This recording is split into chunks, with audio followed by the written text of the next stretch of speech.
Good evening, everyone, and thank you so much for being here tonight. I'm honored to be your moderator. I'm Andrea McCarren with WUSA and USA Today. I want to thank the sponsors of this forum, the Montgomery County Taxpayers League, the Civic Federation, and the Parents Coalition. We'd also like to thank Montgomery Community Media for covering this event and posting an edited version on their website. As you probably know, it is mymcmedia.org. And now some ground rules and a bit of information on our format tonight. Unless you are live tweeting this event, please turn off your phones, or at the very least, turn off your ringer. And if you are live tweeting the event, I am at Andrea McCarren. Please hold your applause until the end of this event. Also, as you may have noticed, the candidates rearranged their seating. That is because the candidates' speaking order and seating have been determined by a draw. Each candidate will have 2 minutes for their opening statements. Closing statements will also be 2 minutes and will be done in the reverse order. The candidates will also have 2 minutes to respond to each of your questions. Now, the first question will be responded to by the first candidate in the draw, Mr. Leggett, the second question by the second candidate, Mr. Andrews, and so on. You are welcome to submit questions using these 3x5 cards, and I would like to make a personal plea to write legibly. I already have a couple of index cards up here that look like doctor's prescriptions. That may guarantee I cannot ask your question. And before I begin, I would like to share a very brief personal story. Last year, I ran a 5K race in Bethesda, and I trained really hard on one of our county's great running trails. I felt like I was having the race of my life. And at that very moment, a man with no legs flew past me on adapted crutches. And I was both humbled and in awe that this wounded warrior was running a race like this. And, you know, I later learned that he was actually rehabbing in our community at Walter Reed. So I tried to catch him.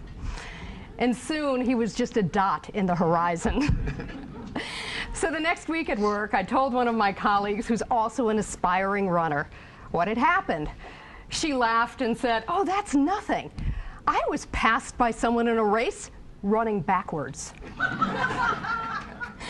I want to share this story because sometimes winning the race is not as important as participating in the race. So I want to thank each of our candidates tonight for participating, and I look forward to a forum tonight marked by civility and candor and answering our very tough questions. And now I would like to introduce the candidates. You may recognize this guy. Ike Leggett has been our county executive for 2 terms, beginning in 2006. He was elected to 4 terms as an at-large member of the county council from 1986 through 2002. During that time, he served as the council president 3 times. He is the former chair of the Maryland Democratic Party. Seated next to him is Phil Andrews, now serving his 4th term as a member of the Montgomery County Council. He was the council president in 2009 and has served as chair of the Public Safety Committee since 2000. Mr. Andrews grew up in Montgomery County and earned a master's degree in governmental administration from the University of Pennsylvania. Doug Duncan served as county executive from 1994 through 2006, an unprecedented 3 terms. Prior to that, he was elected to 3 terms as the mayor of Rockville and also served 3 times as a Rockville city councilman. Mr. Duncan grew up in Montgomery County and is a graduate of Columbia University. And Jim Shalleck is our only Republican candidate here tonight. He served as an assistant district attorney in the Bronx and as assistant attorney general for the state of New York. While in the Bronx, he prosecuted the Son of Sam killer for 3 murders. Mr. Shalleck has been a Montgomery County resident for more than 25 years, and he will face the winner of the Democratic primary in the general election in November. And now the candidates will begin their opening statements. We'll begin with Mr. Leggett. Thank you. You have 2 minutes. Thank you, and thank all of you for coming out this evening. Let me just add a couple of other things on my resume or background that you did not mention. In addition to serving on the county council, I've served for a number of years as the assistant dean and professor of law at Howard University Law School, a former White House fellow as well. I served as an Army captain in Vietnam, as an infantry officer. My role as county executive the last 7 years have been service in the most difficult economic challenges this county has faced since the Great Depression. And what I would ask for you to do is to simply look at the record, the performance under the most difficult and trying circumstances and conditions.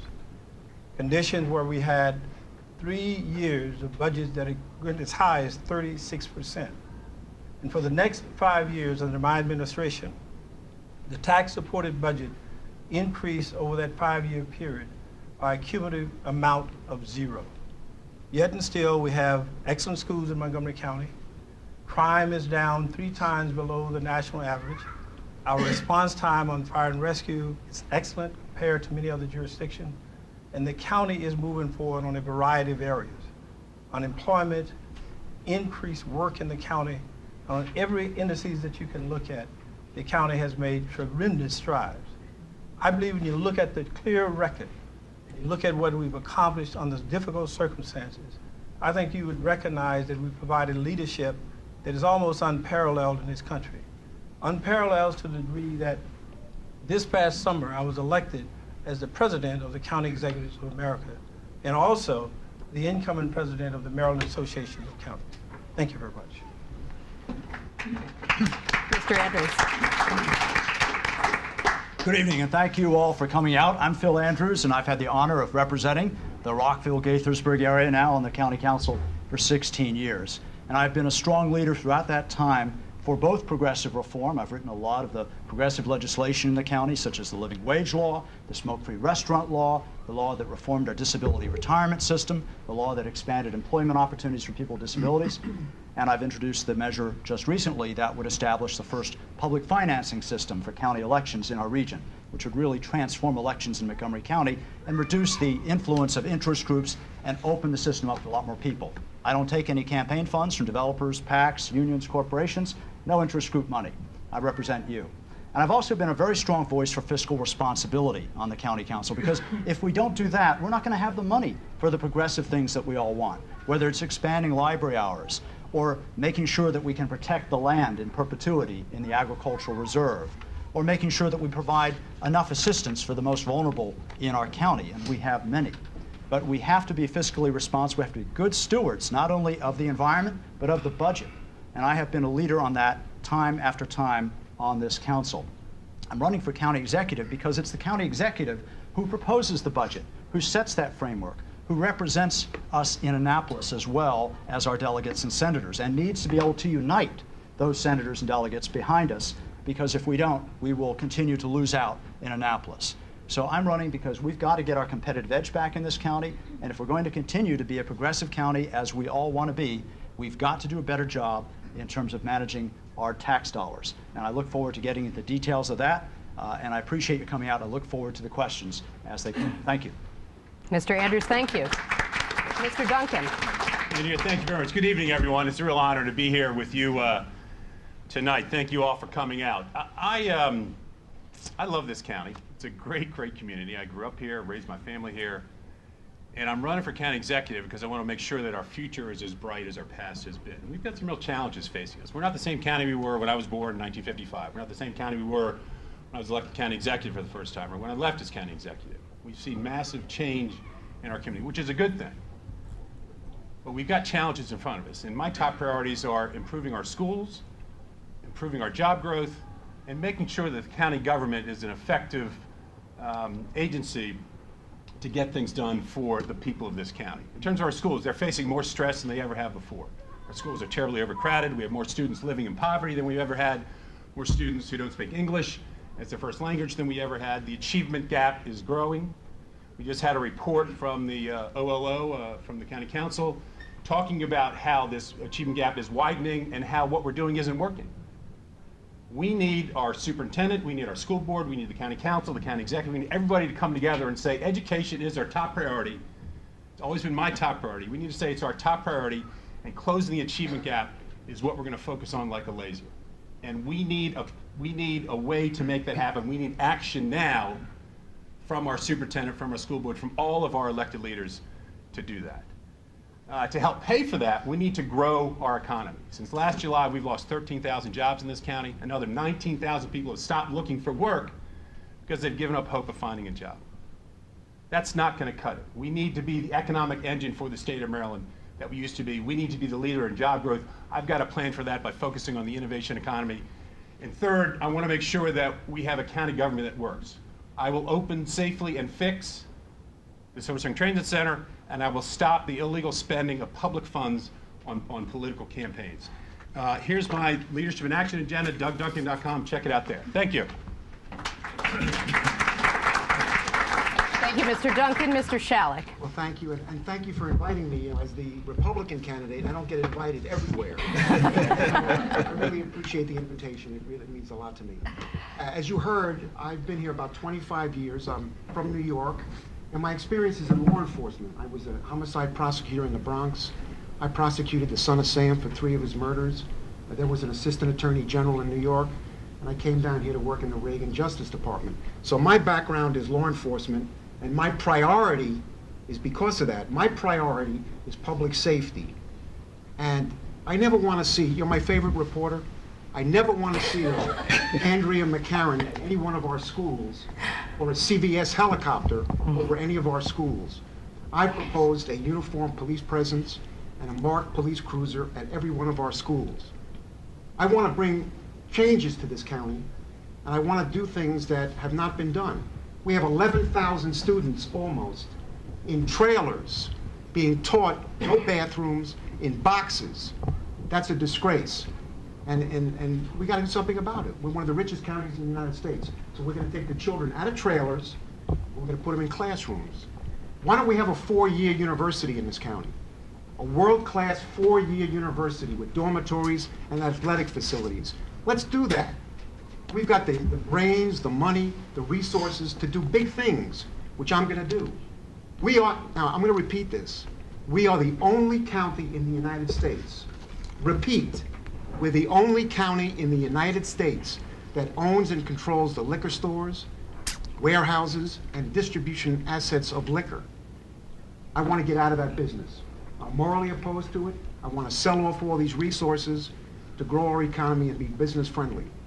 I've got other ideas which, I'll bring out during tonight's forum, but I really appreciate the invitation and for the opportunity to be here. Thank you.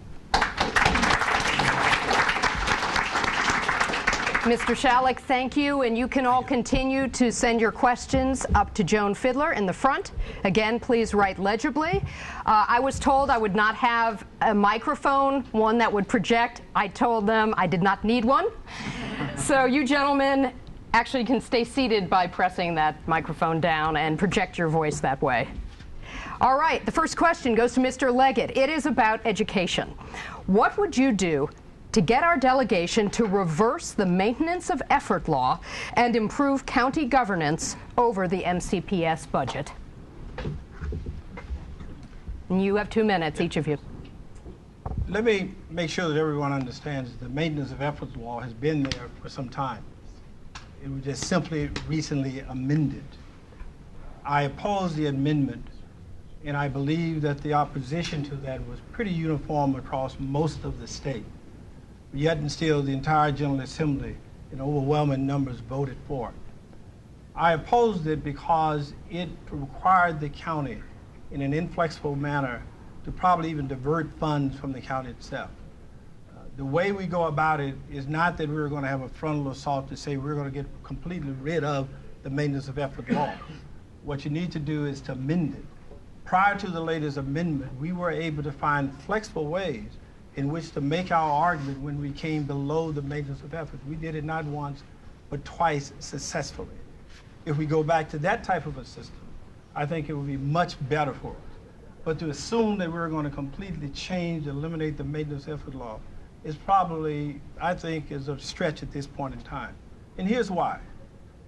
The maintenance of effort law, when it was originally drafted, was really not designed for a community such as Montgomery County, because we'd funded education at or above the maintenance of effort law for many, many years.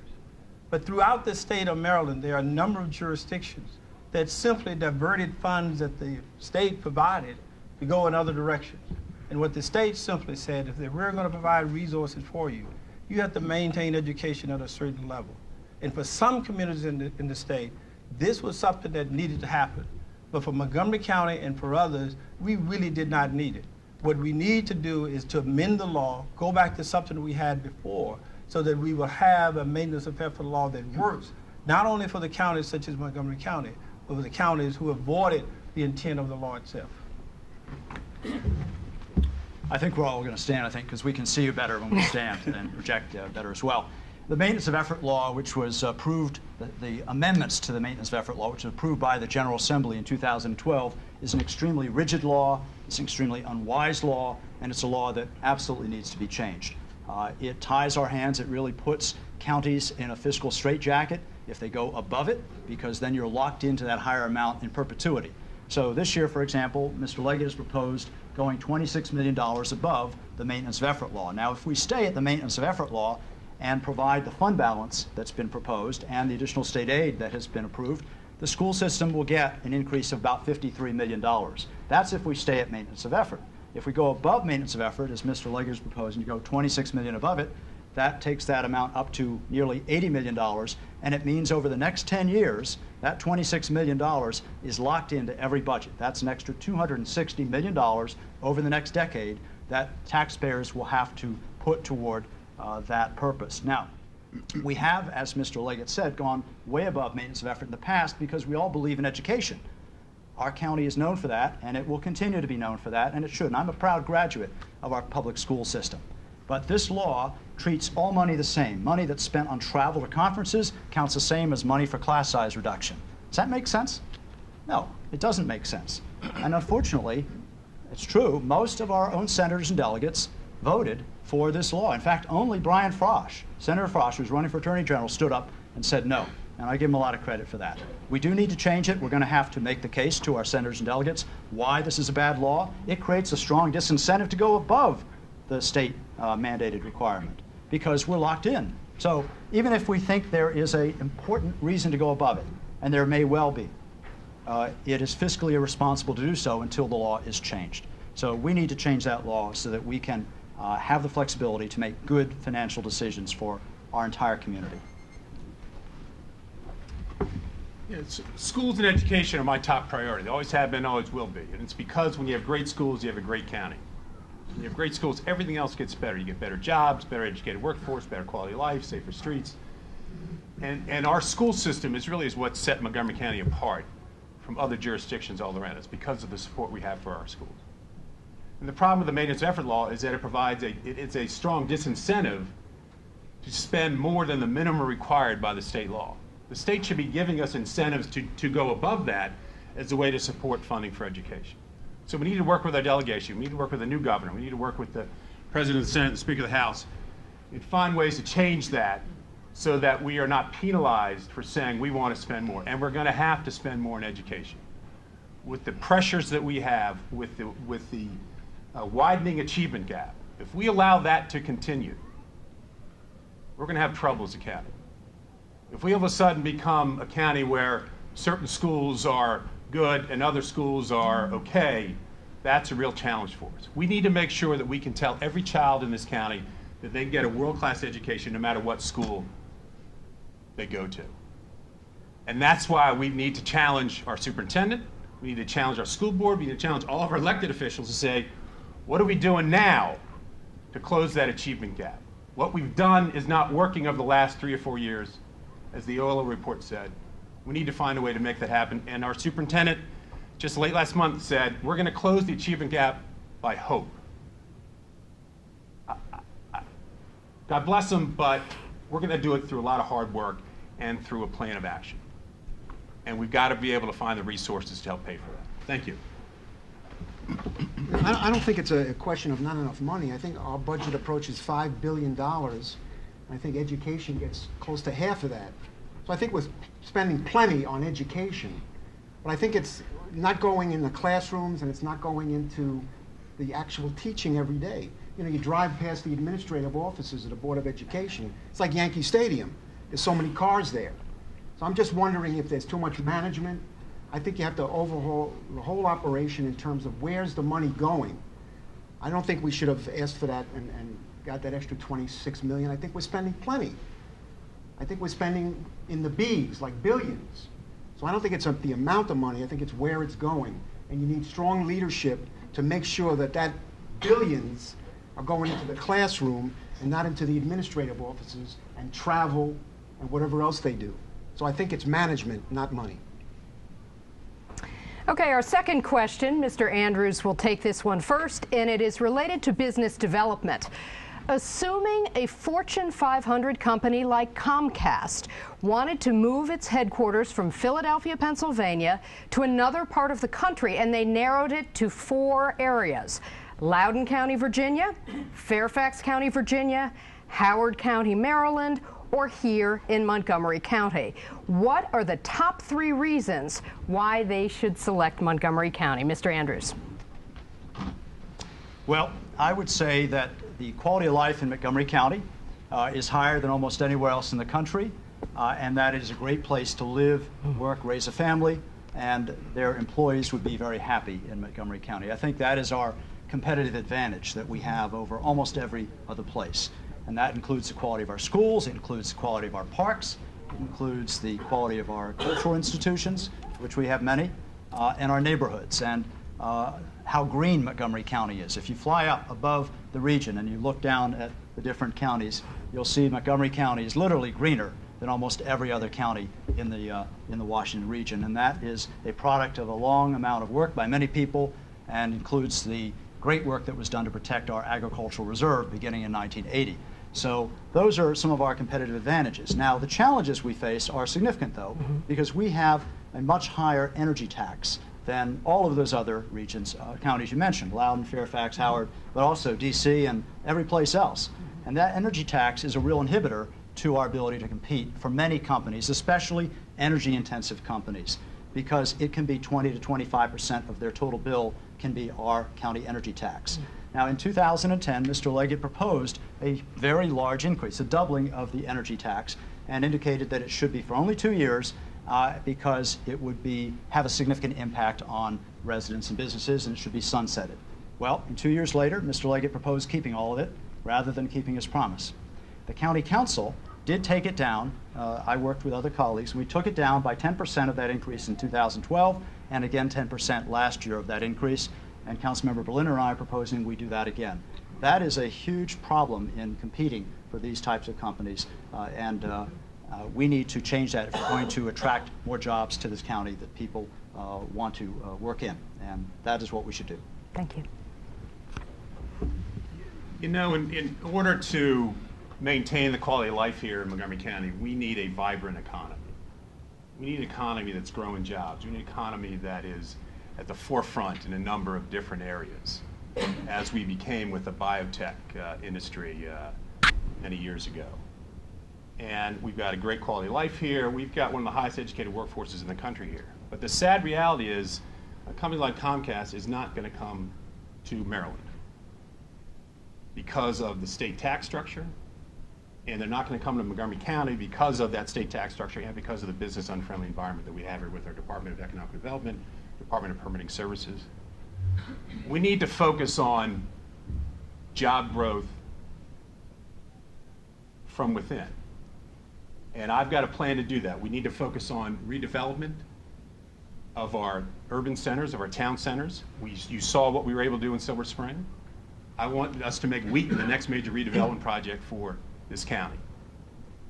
We need to focus on technology growth, the biotech industry. We should not be shutting down an incubator, a biotech incubator, and evicting 38 companies from it to turn into a federal center for cybersecurity. We should be able to do both and keep us as a biotech leader. And we need to be a leader in the innovation economy. We need to be the place in this region and in the state where companies want to come to start and to grow. And we've had a lot of success stories over the years with companies that have done that. But we slipped in that area. We are not focused on the innovation economy the way that we need to, because economic development, frankly, has not been a priority these last 8 years. We've got to get job growth here to help pay for the services, to help pay for our schools. And I've got a plan to do that. Please check out my Leadership in Action agenda on Duncan.com. Thank you. You know, all of those locations they're thinking of relocating to are nice places to live. But the reason a company moves to an area is to make more money. I mean, they'll move to Montgomery County if they can make more money here than in Loudoun County. Bottom line, it's a business. And you got to make an offer to them that they can't refuse. I'm a business-friendly guy. And if they need tax incentives, you give them tax incentives. Governor Cuomo's running ads all over the country. You move to New York and as a business, you don't pay taxes for 10 years. You got to give them tax incentives if that's what you got to do. If they need a road built into their complex, you build them a road. We have a very bad reputation, starting with the bag tax, which I will do away with if I can on day 1 or 2 after we celebrate. So I want to do away with the bag tax. It's ridiculous. Small business owners, the paperwork, they get yelled at all the time. We got to have a better image. So the bottom line is, you want to get business here, you make them deals they can't refuse. Tax incentives, road enhancements. That's why they're going to come. Schools and everything, all these places have good schools, but they're going to come to make money. And that's why you got to make it easy for them to come too. If a business is thinking of coming, what I'm going to do is introduce the CEO to Vince from Montgomery County, or Susan. And Susan or Vince is going to be with the CEO of Comcast and navigate him through the 9,000 regulations and taxes and mishigas you got to do to open a business. See? So friendly, simple, profitable. That's the bottom line. You got to go out and you got to reach out for them. Don't wait for them to come here. I'm going to go out and recruit businesses. You got to be business friendly, and the more businesses you get, the less taxes all of you are going to pay. Thank you. Thank you. The first way to recruit new businesses is to retain the ones that you already have. And this is why we've invested over $50 million in retention. When you look at what we retain in NOAA, HHS, Discovery, and all the other major businesses that we have in the county, everyone will provide tax incentives.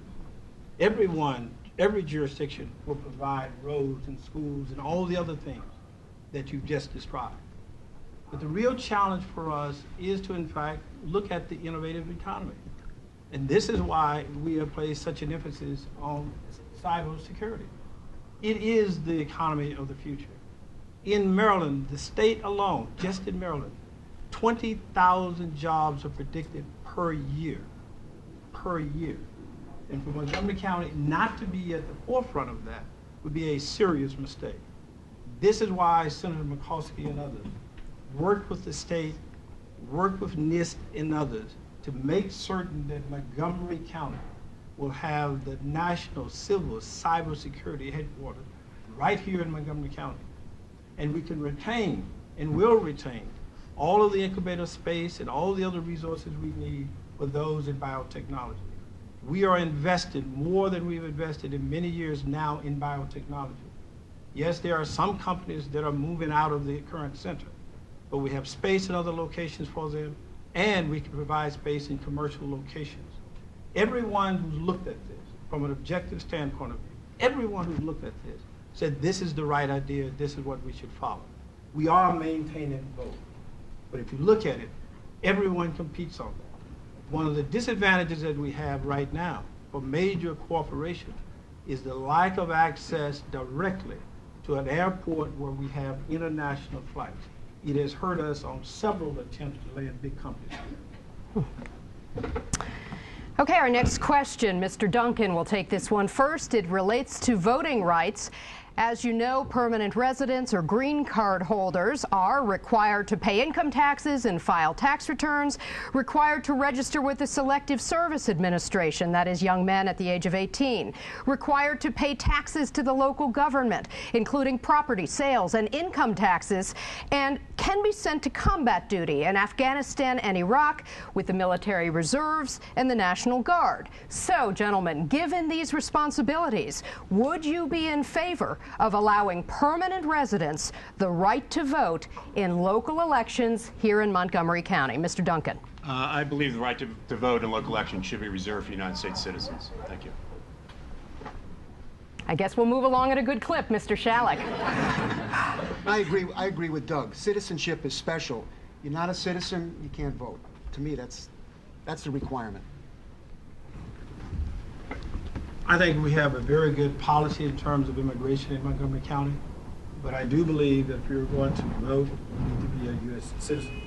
And what we should do as a county is to try to find ways to move those who are not permanent U.S. citizens into the roles of citizenship so they can in fact vote. But I think they should be reserved for the person who's actually registered as a U.S. citizen. Thank you. Yes, I agree. I do think that citizenship and voting need to be inextricably linked, and so I would not change that.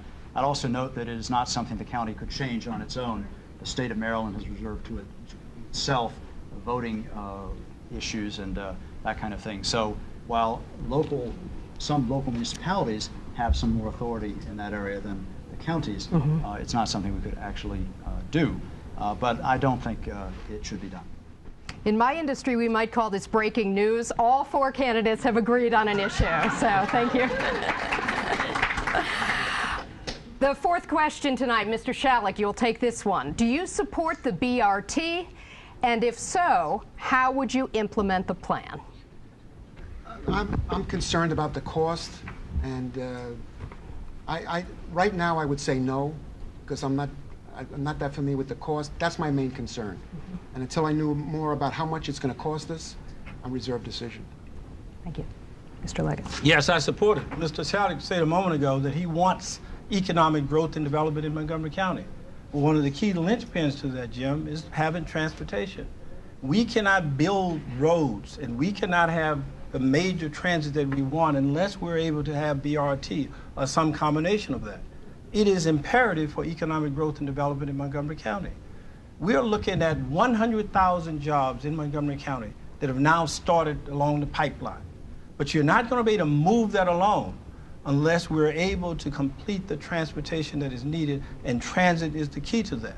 So if we close out BRT, the question is, what is the next avenue that you're going to approach in order to enhance economic growth and development that's tied to transportation? It is tied to transportation. So if you take away BRT, you're going to eliminate our ability to go forward. Now, I do not suggest that we need to build an entire system that has been suggested in terms of A to Z, but in key areas of this county, the Carter City Transitway and other locations throughout Montgomery County, the BRT, I think, in my opinion, will be the salvation for our economic growth and development. So we would need to do that in order to get those jobs that you've just described. Well, we need to do a lot of things to address congestion in the county, and I do think that the BRT system is one of them. We also need to build the Purple Line, which is going forward, thankfully, after many, many years, and also the Quarter Cities Transitway, which is very important for the up-county.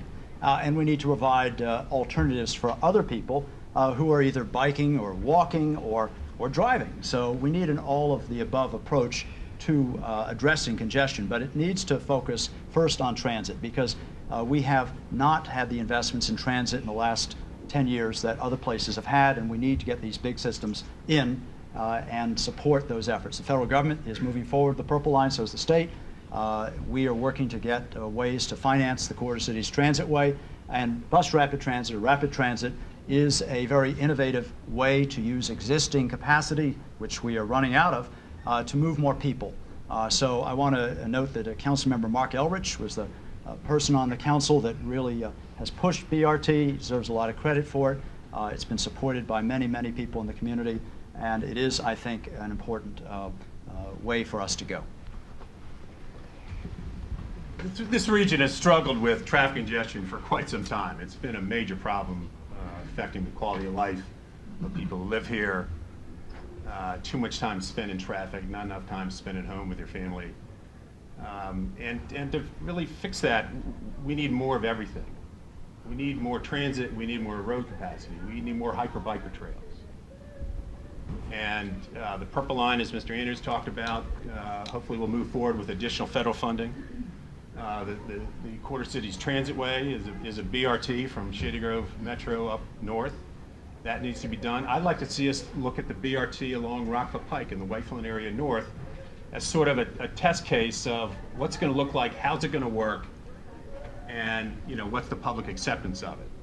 I also want to see us I have a Cycle Montgomery plan in my leadership and action agenda that talks about building a certain amount of dedicated bike lanes each year, making a commitment to that, working with the bike committee, making a commitment to do that, to help people get around that way as well.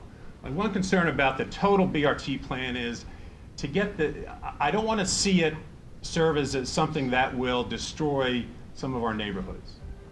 And to get the densities needed to make BRT work, I'm afraid that might happen. And I'm worried about that in the down county area in particular neighborhoods. So we need to be very careful about that. But if we look at doing the Rockville Pike corridor first with the CCT, I think that'll give us a great example to show the public what it's like, how it works, and to build support for putting it in other places. Okay, our next question, Mr. Leggett, you'll take this one first. As you probably see, every week on the news we're reporting about another school shooting, a school stabbing. How can we keep our children safe? What is your position, Mr. Leggett, on armed guards in our schools? Well, we need to have and continue to have security officers within the school system. We have a combination now of security officers and police officers, especially at high schools, and we will continue to increase that number over the years.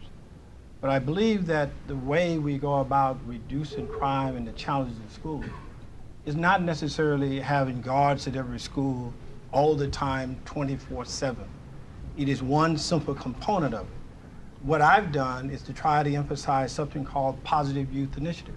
That is to divert students away from games, to make certain that they have something to do after school between the hours of 4 and 7 in the evening, which is the most difficult time for kids because they are out of school, they oftentimes lack parental supervision during that period of time, and they get into trouble.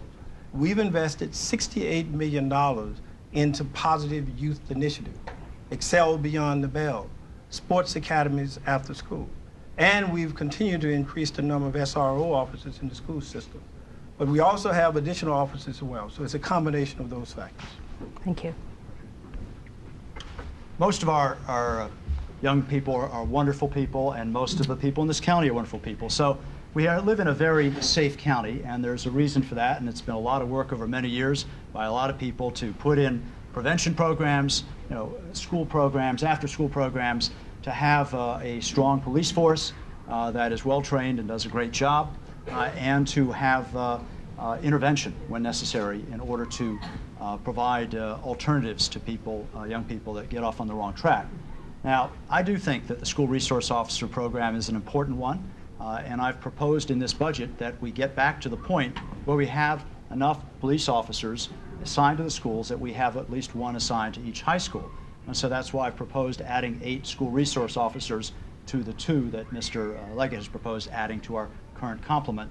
And that would bring us up to where we would have 25 school resource officers, a combination provided by the county, and 3 from Rockville, Gaithersburg, and the Sheriff's Department, respectively. I think that is where we should be there. But it is not possible to turn schools, and it's not desirable, and I'm not proposing, and I wouldn't propose that we turn schools into art camps. We need the training, which has been provided to people who work in the schools about what to do in emergencies, and they are very well trained, and they practice regularly. We also need to make sure that we strengthen our mental health services in this county, and the country needs to do it as well. The state has been deficient in this, because if you look at what is the common denominator in almost all of these awful mass shootings, it's the person is mentally ill and didn't get the treatment they needed. So that is probably the thing that we can have the most impact on in avoiding future tragedies like that. Thank you. No, it really breaks your heart. I mean, it really hurts when you see or hear or read about these incidents that Andrea mentioned going on across the country in different schools. And you just feel for those communities. And frankly, we as a community went through something like that, not with schools, but with the sniper shootings in 2002. So we sort of know what it's like to be affected that way. And I brought school resource officers into the county. I think we need one at every high school. I think we need to start looking at putting them in the middle schools as a way to work with the high school clusters, as a way to work with the elementary schools, as a way to get information to help our school teachers and administrators and support personnel do the job that they're there to do, which is to educate our children. As someone who has suffered from depression, major depression in the past, I'm very concerned that we not just focus on school safety training, but we focus on how do we train our school personnel and others to look out for signs of impending problems, and how do we help them reach out to these children as a way to prevent something from happening. I think our counselors need to play a very, very important role in that situation. And hopefully we will be able to prevent something like that from happening here. And just the last one was the stabbing of 20-some people in a school. I mean, just to, as I said, your heart breaks for these communities that suffer through this and the families that suffer through this. But we can be proactive about it with the school resource officers. We can be proactive about it with making sure that we've got the right training for people to look out for warning signs. Thank you. Well, certainly I'm sympathetic to all of the programs and initiatives to help people with mental illness. But the only way to stop these evil monsters going into our schools is with a police presence. I support a uniformed police officer in every school, and outside of the school, a marked police cruiser. Every school. How can you put a cop in one school and say another school that children's not worth it? We have a couple of hundred schools, a little more, over 1,000 cops. We can do it. And if it costs money, we do it. How can you not spend it? Unfortunately, I wish I didn't have to say this, there are monsters among us. And these lunatics with guns and knives go into schools and they go after teachers and students and staff. Not in this county. Every day, if I'm elected, my priority will be keep the kids and teachers safe. You know why? I mean, there's nothing complicated about this. Some guy comes in with a gun, and you have a police officer, he can take him out and save the people that he would have killed after he was killed. I mean, I hate to be so blunt, but we need a police presence, and we need a cop car, and we need that at every school. And it's not because, you know, there are people with mental illness and everything like that. There are monsters among us. I can't find any other word. And we're in the nation's capital. And these nuts want publicity. Where better to get it with Andrea McCarren and her microphone on CBS News in the nation's capital. Nation's capital, a lot of publicity. We're a bedroom community of the nation's capital. We're our target. We're vulnerable. We have to realize that. And the only way to deal with evil is to be stronger and better equipped. Thank you. Thank you. Our next question, Mr. Andrews, will field this one. This is another very timely question, and that is about the potential for a terrorist attack either in Washington, D.C. or perhaps our county. You know, there's a lot of good that the NIH brings to our community, but they also have work going on in their labs that could potentially be a hazard to health and safety. So I ask you, is there or should there be a county plan to address any type of biohazard or terrorist events in Montgomery County? If not, would you develop such a plan? Well, there is such a plan, and we have an Office of Homeland Security and Emergency Management that is responsible for producing those plans, those protocols for almost any type of emergency that you can think of, including bioterrorism or a nuclear attack for that matter, or something that is a lone gunman, or something that involves a outbreak of disease. So we have a very active program in that regard. I am vice chair currently of the Emergency Preparedness Council of the Washington Metropolitan Council of Governments. I was chair in 2011 and early 12 when I was asked on behalf of the region to chair a task force to develop and strengthen our emergency response and preparation procedures as a result of what happened after a natural disaster, a snowstorm that stranded many of our residents and regional commuters on roads for 8 hours or 10 hours back on January 26, 2011. And so we developed a plan that is not just appropriate for a snowstorm in response to that, but also is general applicability for emergencies. And what happened that day was that the region's governments didn't talk to each other. The emergency managers didn't talk to the human resource officers who were releasing workers. And everybody left at once from work around 3 in the afternoon because it hadn't looked so bad up till then, and then it looked bad. Everyone left at the same time. 75% of the traffic lights had lost power. Gridlock for hours under very dangerous, icy conditions. People abandoned their cars, and we're lucky no one died as a result of that mess, a very preventable mess in terms of the coordination that could have been done. So there is a great deal of planning that is done, and it's also done here in Montgomery County. I would say that we have probably one of the very strongest emergency management offices in the country. Thank you. Yeah, our proximity to Washington, D.C. makes us a potential target, and it's something that we are all very aware of. And I just got to tell you a quick story. On 9/11, I was in Baltimore that morning for a meeting, and saw the plane fly into the World Trade Center. Actually saw the second plane fly into the World Trade Center, and said, "I'm coming back." I was on the phone with Wayne Curry, who was the county executive of Prince George's County at the time, saying, you know, what should we do? What do you think are the best things to do? And we both decided that, you know what, let's keep people in place. Let's keep our schools open. Let's keep our governments open. Let's try to keep as normal a routine as possible, because there's the Pentagon, there's the World Trade Center. And then we hear, as I'm driving back, I hear on the radio that the Governor Lidding shut down all the schools in the state. And we said, okay, we'll take care of that, but let's keep the county government open. And then our county employees are looking out the windows, looking at the courthouse, and seeing employees just streaming out of the county courthouse. And the county courthouse decided to shut down because of the danger. And I was upset at the time, but then the more I thought about it, I said, of course, you're going to attack the World Trade Center, the Pentagon, and then the Rockville courthouse will be the next place you're going to attack.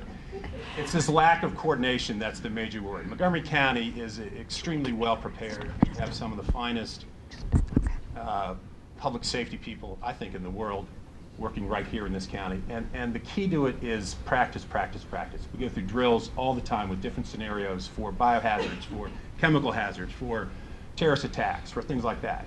And we have lived through some of it. Our firefighters are down at the Pentagon putting out the fire on the roof of the Pentagon. That was their assignment. We went through the sniper shooting. So we went through the discovery shootings when Mr. Leggett was executive. So we've had some very sad real-life experience dealing with it, but we've got great plans and we've got a great workforce to handle it. And you know, knowing these men as I'm getting to know them during the campaign, I'm sure we have an excellent plan. But whoever wins this election, in my view, these kind of events, these issues have to be our #1 priority. The United States is run by people who live here. We have ambassadors from all over the world live in Montgomery County. News journalists live in this county. Financiers, we got the world leaders living in our county. Any one of them is a target. Washington's a target. We're very vulnerable, as we all agree. So this is my #1 priority: school safety, public safety. Unfortunately, in today's world, it has to be our #1 priority, and the costs, whatever they are, we have to bear. And if we have to cut in other areas, this has to be on a day-to-day basis why we govern, to keep you all safe. Thank you. I think there are 3 C's to how we address this challenge. One is communication, cost, and coordination. And why did I put cost in there? It will cost us, and it continues to cost us a great deal, to do the training, the practices, and the exercise, to purchase the communication resources that we need so that we can coordinate appropriately with all of those within the jurisdictions around us. And it is a real challenge. And here's what I meant by cost. When we are saying today, for example, we need to invest in these things that in some places are soft costs for us, so that we are better coordinated and better communications for a problem that may happen sometime in the future, it presents a challenge to our public. Because obviously when we say cost, for things to invest in radios, the tight communication things that we need and to coordinate, it always hits against other things within our budget. If we want to have the coordination that is needed, if we want to have the first-rate personnel in place, if we want to have the practices and the skills and the training, it will cost us. So we need to accept that reality, that it is an investment worthwhile for the long term. Think of it, communication, coordination, and the cost that our public is prepared to accept in the long term. This is not a short-term investment, because with terrorists, they find different ways each and every day, each and every week, each and every year, to find ways in which to thwart us from the things that we've done in the past. So we have to constantly go through this year in and year out, a costly investment that we need to continue to make. And I am prepared to make that investment. And we started that investment going back with Doug's leadership some time ago. And I give him credit for that when we came out to 9/11, because we have continued that in the investment that we put in today. But we need to accept that as a reality long term. And I must say, I'm impressed by the civility tonight. I'm not sure if I should be impressed or disappointed as a journalist, but I'll go with impressed. One of you mentioned the notion of being a target. As you all know, I was targeted for my reporting on underage drinking. So we'll start with Mr. Shalleck on this question. What would you do to combat underage drinking? And do you believe, as many young people do, that the drinking age should be lowered? Oh.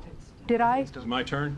I thought you took the emergency plan question. Oh, I'm sorry. I'm one off. Thank you. Moderator error. Sorry. Should we be less civil to you now, Andrea? I jinxed myself. Could you repeat the question, please?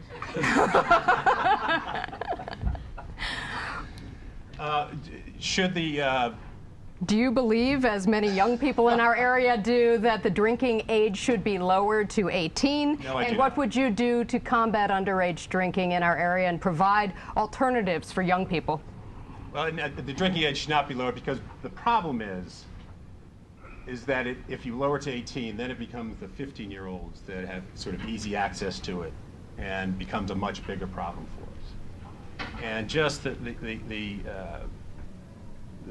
traffic statistics, the traffic accident statistics are just horrible when it comes to that. So we should not be lowering the drinking age, and we should be enforcing the drinking laws. And we've got a good program in this county that's been going on for some time of enforcing sale of alcohol to proper age people, of enforcing not serving inebriated people at restaurants and bars.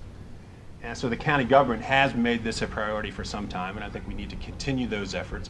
And we need to go in and I know this is sort of where you have some very serious concerns, but we need to break up these parties. And that's where these school resource officers can help us in terms of getting information for these underage drinking parties and finding ways to help stop that. It is when I was in high school, I lost 2 classmates due to drunken driving. They were sophomores. I mean, it just was a horrible shock for the whole school, and we shouldn't have schools sort of have to go through that shock as well. That's why we need to enforce these laws as vigorously as we can. Thank you. Yeah, I think the key word in this area is enforcement. I don't favor lowering the drinking age. 21 is where it should be. But what you have to do when a youngster is caught drinking, you can't treat it trivially. In other words, you got to have punishment. You got to have consequences. Take away their driver's license for 6 months. So what, in other words, take away something that hurts them. Enforcement is key so that they won't do it again. And on these establishments, restaurants, bars, maybe not the first time, but there comes a point where you got to say, you keep serving youngsters, you're going to go to jail. How's that for a word? You sell liquor to minors, you're going to jail. Deterrence. I mean, at some point in life, you got to be tough on kids and adults. So enforcement is the key. Just saying, don't do it, and not taking enforcement measures, that's not going to work. When I served in the military, there was an argument made that because young people at the age of 18 can actually go to war, then they should be allowed to drink. But think of it. A soldier is under constant supervision. They have excellent training, leadership in and out of the military around them in many different ways. An 18-year-old today will not have that kind of environment, not have that kind of training, esprit de corps, that camaraderie that you would see oftentimes with a person who actually goes to war. Think of it also, the combination of alcohol and drugs and the availability of weapons that are so easily at the disposal of young people. To say we're going to lower that age and permit and to allow young people to have that level of access with that level of supervision or lack of supervision, I think is a deadly, deadly combination.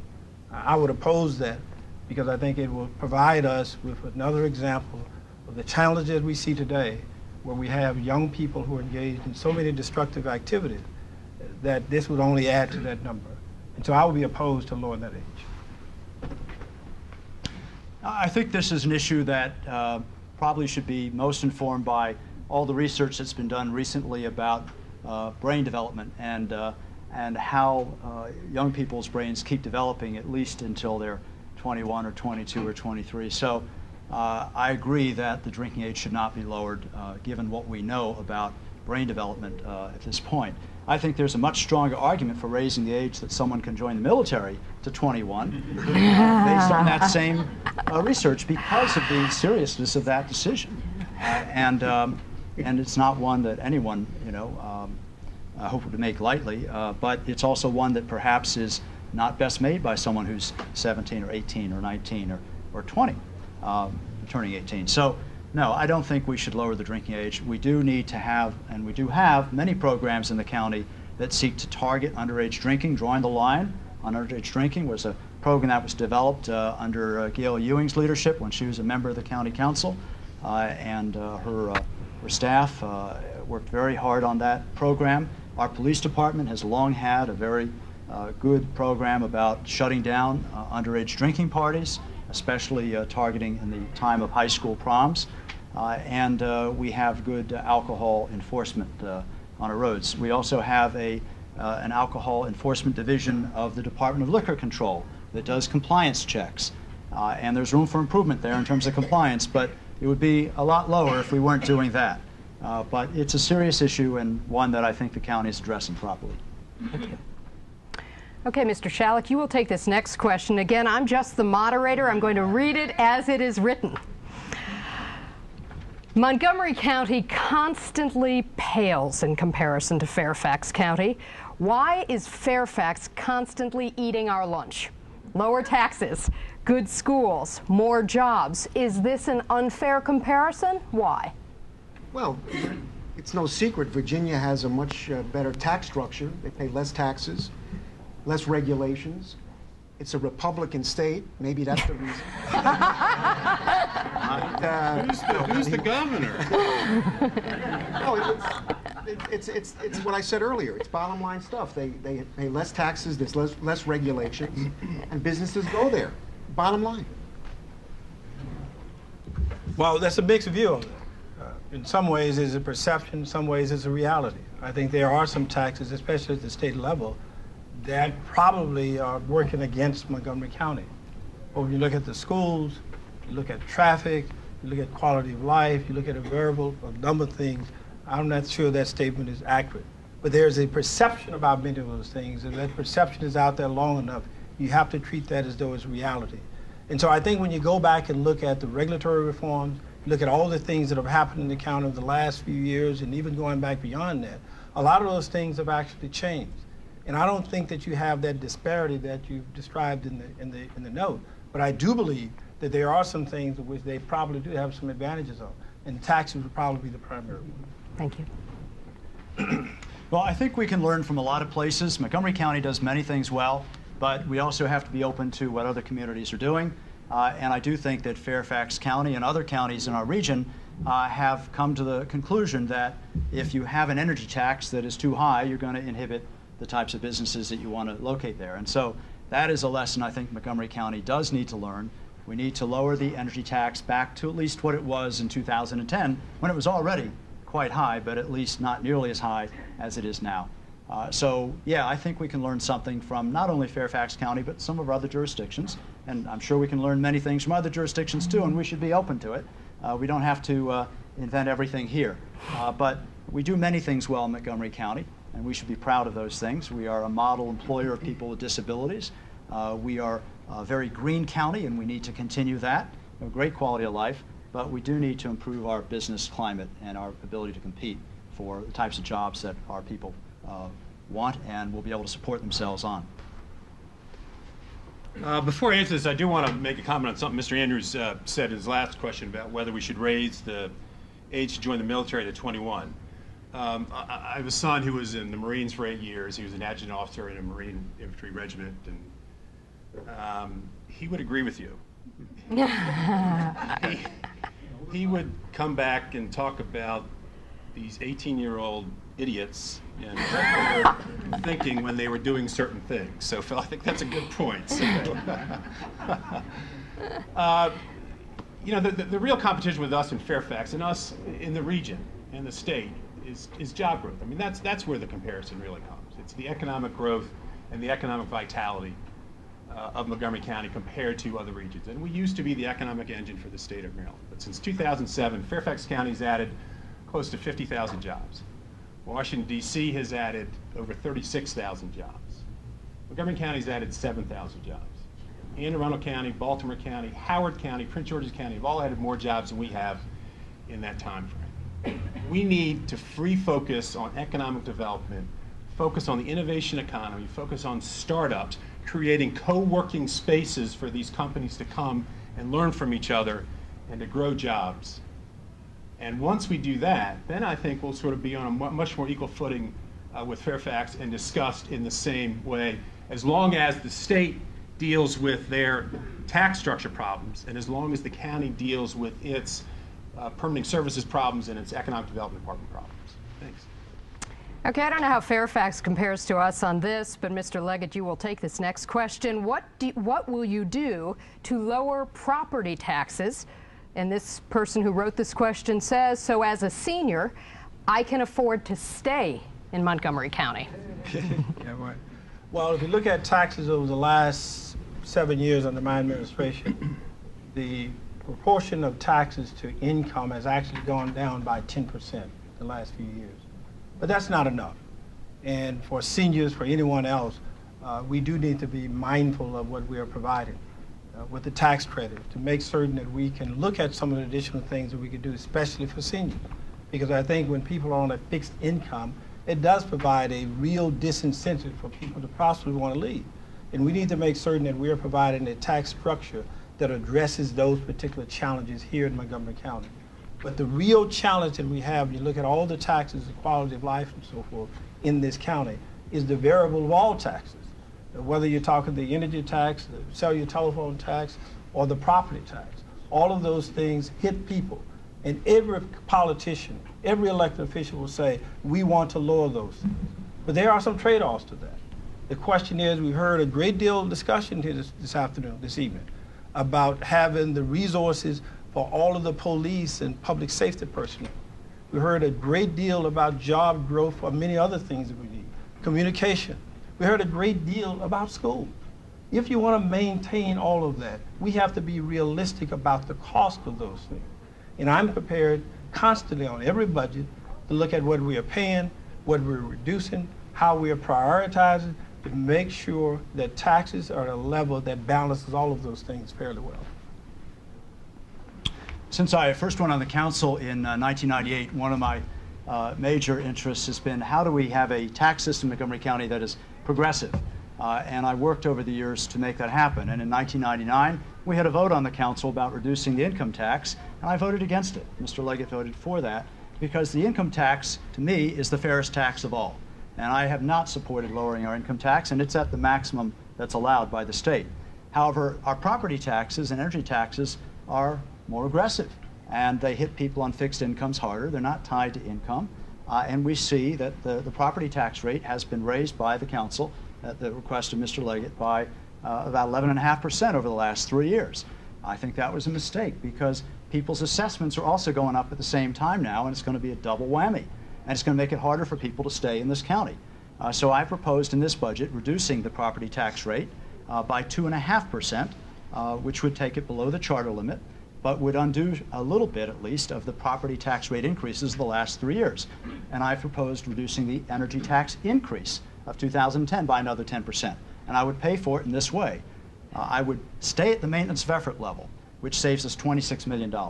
I would reduce the very large pay increases that were negotiated by Mr. Leggett of 6.75% to 9.75% each of the last 2 years, last year and this year. That's 13.5% to 19.5% pay increases for most employees. Those employees that receive step increases will get that increase. I think those are too large, and I would reduce them. I would have that increase at about 3 to 5% rather than that 6.75% to 9.75%. You save $14 million approximately. That gives you $40 million. And that's how you pay for reducing the property tax by an additional percentage, which is $16 million of savings for taxpayers. That's how you reduce the energy tax increase by another 10%. That's $11.4 million. And then put $10 million into infrastructure repairs so our roads and bridges don't fall apart. Add library hours, add school resource officers. To lessen the tax burden on individuals, we need to grow the tax base. And to do that, you need to grow jobs in this county. And to me, the best social program is a jobs program. The more jobs we have, the more people are working, the better that affects the entire community. And I think that's the right way to go about looking at the individual tax burden that people are paying. It's how do we grow the tax base so that we've got the resources to pay for our quality schools, to pay for our police, our fire, and everything else, and yet we can then reduce the individual tax burden on people. And we need to focus on town center development, redevelopment. We need to focus on technology growth. We need to focus on the innovation economy of becoming the startup center, the business startup center for the Washington region as a way to grow those jobs to help grow our tax base. Yeah, one thing I haven't heard this evening is the way you can lower taxes is cut spending. We've got a $5 billion, that's with a B, dollar budget. $5 billion. I'm sure there's tens, maybe tens of millions of dollars to cut. So the first thing you got to do when you're a leader is look at what we're spending and cut spending. That's number one. I'm the only one that says that. Bag tax, everybody hates the bag tax. I think that's got to go. For one thing, it's just a bad signal to the world that you want to buy 3 tomatoes, you got to pay a nickel for a bag. So the bag tax should go, energy tax. The county government under the Democrats, whenever there's a need for money, they do the word tax as the first alternative. The voters voted down the ambulance tax years ago. We voted it down. And yet a few years later, the county executive put it back in, pushed it on us after we voted it down. You got to cut taxes, and the way to do it is, the way to do it is cut spending, but also bring in business. So there's business revenue. You know, there's a couple of sports groups that want to bring pro sports to the county. I want to do things like that. There's a group that wants to bring arena football and build a stadium where you can see your child graduate high school. Now, everybody's got to schlep to D.C. to watch a high school graduation. That's unbelievable. So we want to bring arena football. We want to bring minor league baseball in. You want to do creative things to build up your revenues. And forget the word taxes. Cut spending, build revenues, and the taxes will fall. Before we move on, I want to give Mr. Leggett an opportunity for rebuttal since a couple of his fellow candidates here questioned a couple policies. I hope that arena football and minor league baseball will save our economy, but I don't know of any jurisdiction in this country where that has happened. I think we need to be realistic here. You know, we've talked about we could go in and negotiate this with the unions and so forth. None of what Phil said is realistic because we have binding arbitration in Montgomery County. And binding arbitration is something that really binds us in Montgomery County. And so the county executive can only negotiate so far, so long as we have a binding arbitration law in Montgomery County. It's gone to binding arbitration, and about the 34 or 33 times which it's gone there, the county has lost. That's over the last 10 or 15 years or so. So there's going to be no chance for you to go in and say, I'm just going to change it and make it 3% or 4%. And secondly, it's not 6% or 7%. What we're talking about basically is the pay grade. I was the only county executive in the entire country to eliminate the pay grade, literally eliminated the pay grade. So if you're a GS1 employee, step 1 employee, that's what we're talking about. The actual negotiation, to the degree that you negotiated, was about 3%. I apologize, you had 30 seconds. Oh, That was I'm a long sorry. 30-second Oh, rebuttal. I didn't say My that. bad. I apologize. And I'm going to give Mr. Andrews 30 seconds right. as well to rebut the rebuttal. All right.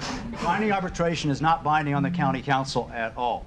So the county executive should put forward what he thinks should be done.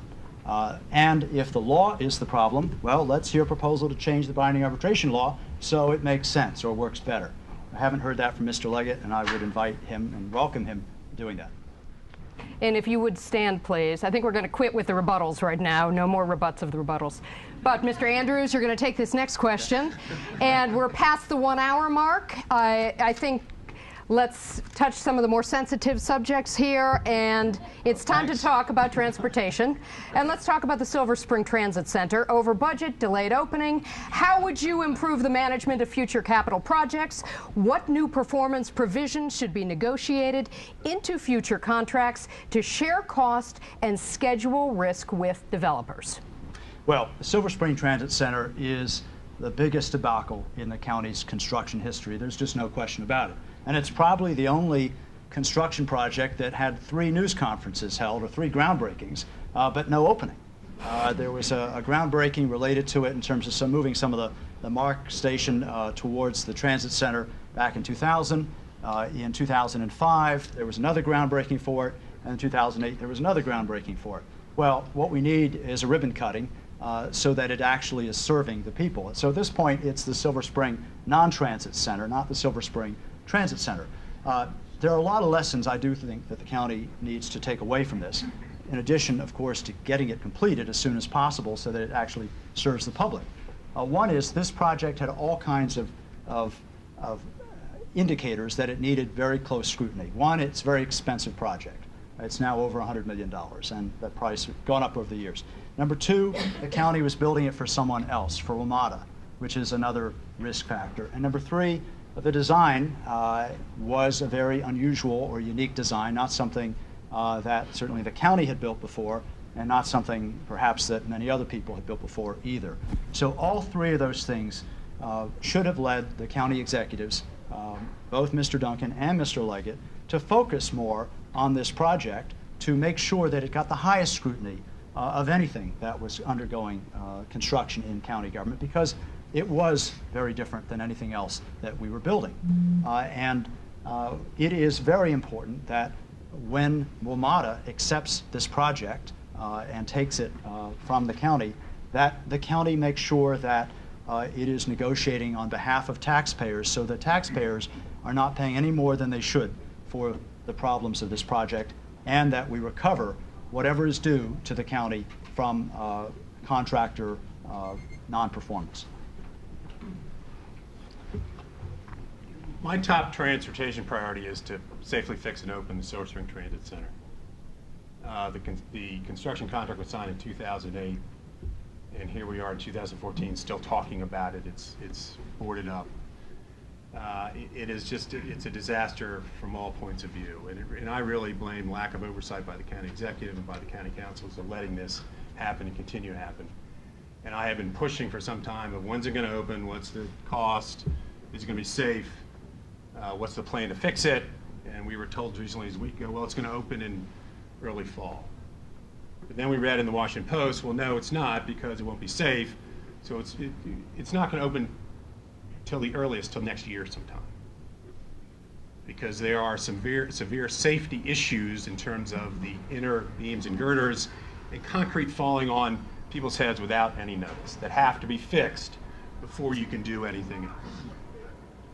So that's a real issue. We've had a report that came out of March of 2013 that said, here's what you need to do to fix it. Fixing the beams and girders was part of that. And then we just found out that the county executive convened a secret panel to look at what needed to be done. We're still waiting for that report to come out saying that. But we know what needed to be done in 2013 We don't need more study. We need to get it fixed safely. We need to get it open. That's got to be the top priority. And my worry is I have another committee looking at it 6 months from now, trying to give us another opinion on what we need to do. We need a county executive who's going to get it, fix it open, and that's what I commit to you. Well, what I think we need most is answers to what went wrong. Right now, it's tens of millions of dollars overspent, years overdue, and the buses can't even be supported by the concrete. We're not going to get an answer from the all-Democratic county council and their committees. I've called for a federal criminal grand jury investigation. There may not have been any crimes committed, but the only way to get answers, which we deserve, as hundreds of millions of dollars come out of our pockets, is with subpoena power through a grand jury, a federal grand jury sitting in Baltimore or Greenbelt, subpoenaing all the records, all the players. When you get a subpoena, you got to go. You got to answer. You got to bring your documents. We're not going to get an answer from the county council a few blocks away. We need a grand jury to bring in documents, people, and ask the hard questions. Were there kickbacks? Were companies paid millions of dollars and they used inferior product? Were they paying to get the contracts? Okay, were political contributions made in exchange for getting contracts on this monstrosity? There may not have been anything wrong, but we deserve answers, and we're not going to get it. We're not going to get it in Rockville. Thank you. Mr. Leggett, you get the last word on this. Yeah. I accept responsibility for not opening the center because I'm not going to open it unless it's safe and ready to open. And I'm not going to do so out of any kind of political pressure or expediency. My view is that we have a negligence failure. And all of the rhetoric that goes in excess of that is simply that. We have a contractor who failed. Talk about focus, it was focus. We brought in the top, not just anyone, the top contractors, designers, and everyone else to look at this thing at the very beginning. And it failed. They failed. And as a result of that, the county is not out of any additional monies for it, not out of any expenditures. It is delayed, but delayed for safety reasons. We could have accepted this. I could have accepted this project a year and a half ago.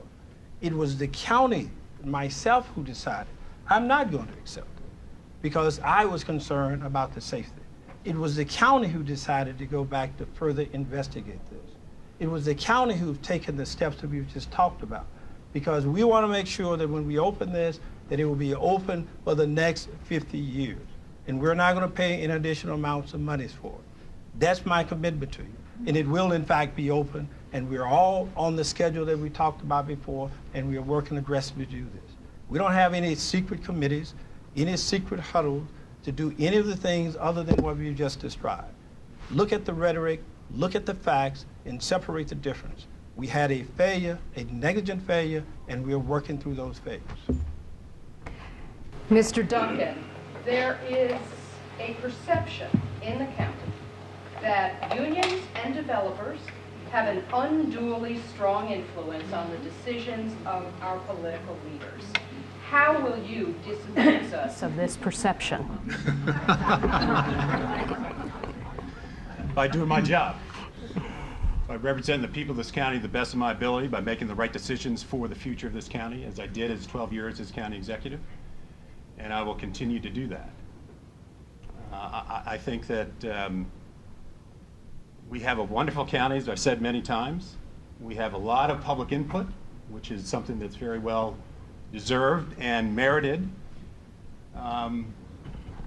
And I want to make sure that all parties are able to have their voice heard and then decisions made based on the merits of that.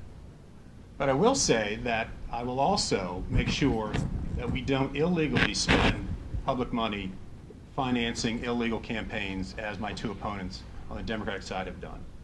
They were found guilty by a judge of violating state law, county charter, county personnel regulations, and trying to manipulate the outcome of the Schedule B, Question B election. And instead of saying, I'm sorry, they're appealing. They're claiming that they've got the right to spend unlimited, unregulated public funds, millions of dollars if they choose, to influence contested elections. That's wrong.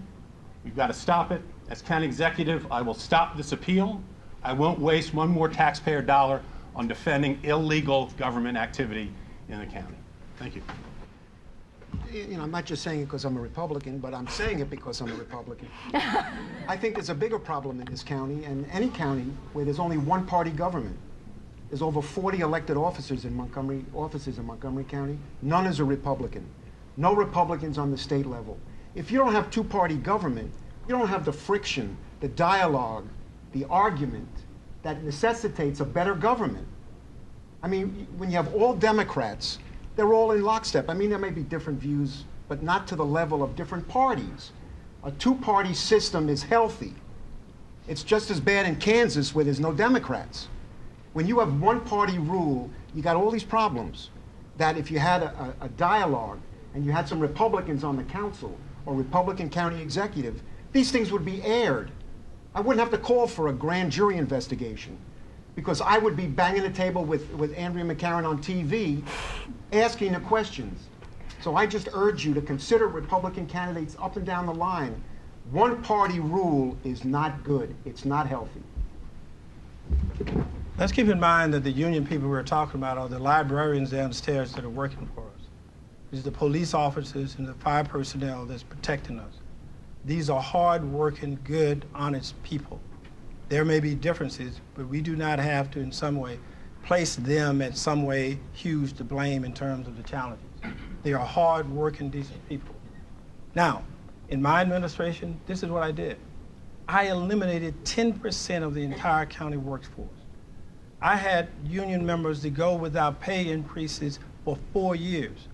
I eliminated the pay grade. I reduced health benefits. I reduced retirement benefits.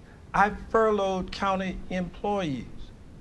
We have saved millions, hundreds of $millions on the backs of union personnel. That's a very, very strong message. We've done so in the last few years.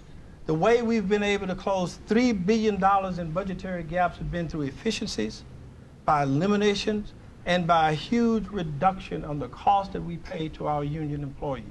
Let's not forget that. 3, 4 years, no increases at all. So this idea that they have some stranglehold on county government, I think is an overstatement. They have worked, there have been differences. I've had differences. I've been fighting in court with them. And the court battle that he's talking about was a union management fight. It's not some unlimited expenditures. County government was the manager here, fighting against one of its unions. And the law that we were talking about was something that was approved and okayed by the county attorney, by the state's attorney, had been followed in many jurisdictions throughout the state of Maryland. No one wants to go through an unlimited referendum with county employees. So narrow the scope of what we're talking about is a narrow, much more narrow decision. Is there anybody in here who thinks that $6,000 contributions and $4,000 contributions don't make a difference in public policy? I don't think so. It is important to have campaign finance reform, and I've proposed public financing for county elections that would take effect in the next cycle, which is the earliest we can do it under the state law, so that we can give candidates an incentive to fund their campaigns with small individual contributions and not take any special interest money, which is what you have to do it. You have to induce candidates to participate in such a system, and that would do it. So that has been co-sponsored by all of my colleagues on the county council, and I look forward to us passing that, having that in effect for the next system. I'm the only candidate running for county executive who doesn't take any campaign funds from the interest groups that I or the others would be negotiating with on your behalf. I think it's crucial not to have a county executive who's funded by the groups they're negotiating with. I think that's a basic thing, and that is a clear difference. So that is very important. In terms of a court case that Mr. Duncan mentioned, first of all, that was a court case against Mr. Leggett and Mr. Lacefield. It did not include the county council, and I do not support appealing that decision. Mr. Duncan, did you want to comment on that? Actually, the case was against the county government. Mr. Leggett, Mr. Lacefield, county council is very much a part of the county government. He supported spending hundreds of thousands of dollars. Both of them did. I'm the only candidate who says it's wrong to spend public money and use public personnel on county time and use public resources to influence contested elections. Thanks. And now for something completely different. Mr. Shalleck, Montgomery County has increased our WSSC water and sewer rates 6 to 10% every year since 2006. During Mr. Leggett's time in office, the average bill has increased $111. How long can we expect these increases to continue? Well, when I win, they're going to stop. I mean, what can I say? The question answers itself. And that's why, you know, the middle class is moving to Howard County and Arlington and Frederick. It's just so expensive to live here. So the question answers itself. It's wrong. It should stop. Well, first of all, the county executive would not have sole control of this. It is a by-county agency. We have, in my administration, have gone below the rate increases. But what has to happen, just like the last one, what has to happen, both jurisdictions must in fact agree. So if Montgomery County says we only want a 3% raise, and Prince George's County says it wants a 5% or whatever that may be, well, the decision basically is left up to the WSAC, Washington Sanitary Commission. Because if they make a decision and the two jurisdictions cannot agree, then their decision is held. So we have proposed, from my perspective, much lower rates, but have not been successful because of the way the system is structured at the state level. It is important to maintain our water system. And I think money that's spent on maintaining pipes and protecting them from bursting and having explosive situations, literally, as we've had in Montgomery County, is important. And we need to spend money to do that. It is a shame that so little of the federal stimulus money was spent on this type of funding. Only about $3 million of federal stimulus funding actually was spent and given to WSSC for that. It would have been a great way to spend stimulus funds. And so it is a necessary expenditure in order to protect public safety, protect our water supply, and to ensure that we don't have disastrous outcomes.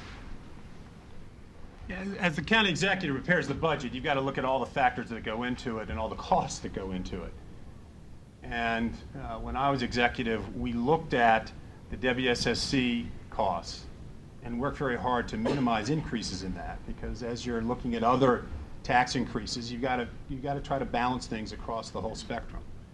And we fought very hard, working in partnership with the county executive of Prince George's County, to make sure that we would be successful in limiting the increases and making sure that we weren't raising them too high, that it wasn't sort of this separate tax or fee that nobody paid attention to. It's all part of the tax package that people pay in this county, and you've got to take that into account as you're developing your budget. Rebuttal? Yeah, in one period of time when I was on the county council, I'd urged, when we had for a period of time, I think it was about 7 years, a 0 rate increase for WSSC. I argued for a 2% rate increase to, in effect, going back 15, 16 years ago, to put in infrastructure, maintenance and repairs of pipes that would have avoided much of what we see today. Not to have a 0 increase, but a 2%, 2.5% increase that would have allowed us to address many of the infrastructure challenges today. Okay, well, you may want to stay standing because you're fielding the next question, and that is related to the disabled. The state of Maryland will fund direct care workers for the disabled at 130% of the state minimum wage. Would you increase the Montgomery County match for direct care workers for the disabled to 130% of the Montgomery County minimum wage? Well, I would like to, and I'd like to see that from the state and what conditions are associated with it. But if they're providing 100%, and they're simply asking Montgomery County for a match, then certainly I would want to consider that. But I'm going to look at what the state said, so I'm not taking basically at the word of a question here, because oftentimes when the state says something, it may be for a year or a grant for a certain period of time that expired. So if it's something that is ongoing, protects the county, then certainly I would want to do that. Thank you. Mr. Andrews? I think the state did the right thing, both in raising the minimum wage at the state level and in providing the supplemental funding for providers of services to those with developmental disabilities, so that that amount remains 30% above the state minimum wage, and I commend them for doing that. The county legislation that was passed by the county council, which I did not support for a number of reasons, does not do that, did not do that.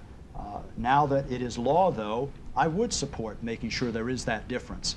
We'll have to see whether the state law affects the county law in ways that may not have been understood yet, because there are significant differences, and one of the weaknesses in the county law is that it doesn't apply to all municipalities in the county, so you have different wages across the street from each other. But it is important that people who are providing very important services for people with developmental disabilities that require significant skills and continuity. You don't want to have high turnover in these positions. You need that relationship there between the providers and their vulnerable clients, people, so that you have the best outcomes. And it does take a difference, I think, above what the minimum wage is, whatever it happens to be. I mean, clearly the state they did the right thing. They needed to make sure that they were paying these workers more than their minimum wage to make sure that they would be able to stay employed with the service providers that are there. But to me, the bigger issue is the growing special needs population in this county. And we're seeing with autistic kids, we're seeing with special needs kids. In my Leadership and Action agenda, I propose creating a special needs task force to look at transitioning. I mean, you talk to parents, they're fine through the age of 21 when the schools are responsible, but then, boom, you drop off. There's no employment, there's no housing. What do we do then? Parents can't sleep at night because they say, if something happens to me, where does my child go? So I think I'd like to see Montgomery County be a national leader in this transitioning effort and working with the special needs population in the county to help provide them employment, to help provide them housing, to help provide them the support that they need beyond the legal requirement of the school age of 21. So I will create this task force to look at this, to make recommendations, and then we will act on that. And that the wage question will be a part of that, but it's a much, much bigger issue than just the wages for these employees. It's how are we going to meet the growing demand for these kinds of services because of the growing population that's out there. Thank you. Yeah, I support the increased wages for these people. We have an obligation as a government to take care of our most vulnerable, mentally challenged, disabled, blind. So that's a priority for any community, because if you don't take care of the weakest and most vulnerable, then we can't look at ourselves in the mirror. That's a priority. And remember, I'm going to go back, we got a $5 billion, again with the B, dollar budget. And we have to spend money on our most vulnerable. And, you know, I don't want people to think that everybody's here just talking about spending, spending, spending. All of these priorities that I have will be met with cuts in areas that are not essential. In other words, we're not going to add to the budget, but we're going to cut bureaucracy. I told you, you drive past the Board of Education, it's like Yankee Stadium with all the cars and the management side of it. So we're going to make cuts, but not for the most vulnerable and not for public safety. Priority is the key in government. It's a little smaller than Yankee Stadium. Okay, Mr. Andrews, you know, it's getting warm in here. I thank you for your patience and your attention. So we're going to think snow for a second. Will you provide funding for adequate snow removal? Hopefully we will never have a winter like this one again. But will you provide adequate funding so our residents can get to work and students can go to school in really relatively minor snowstorms? Well, yes, we need to make sure that we are a functioning county when we have severe weather or weather that is not as severe as we sometimes experience. The school system is a different question than what the county government does. Mm-hmm. The county government does not decide whether schools are open. And the school system makes that decision based on whether they can open all of the schools safely, not just some. So that is totally within the school system's bailiwick. But where the county can have some impact, possibly, on that decision is making sure that as many roads are cleared as quickly as possible so that it is safe for students to walk to school and for school buses and other vehicles to get around. This is an extremely long winter, as we all know.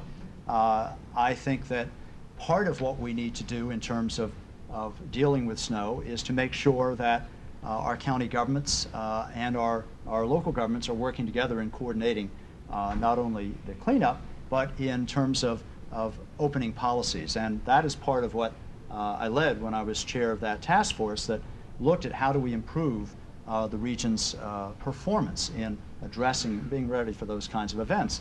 And part of it is making it more flexible for employees to work from home.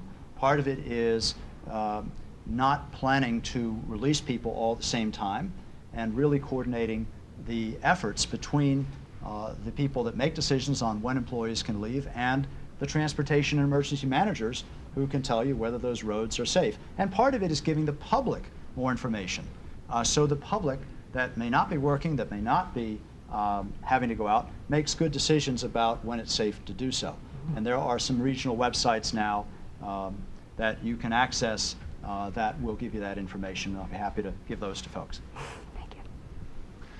I was at an event on Sunday with Mr. Leggett, and he gave some wonderful remarks, but started off saying, "Great weather, thank goodness there's no snow." That got the biggest applause, I think, from anything that he said. And Phil, one of the great things about being county executive is when you go to elementary schools, you get to tell the students that you're the one responsible for plowing the streets.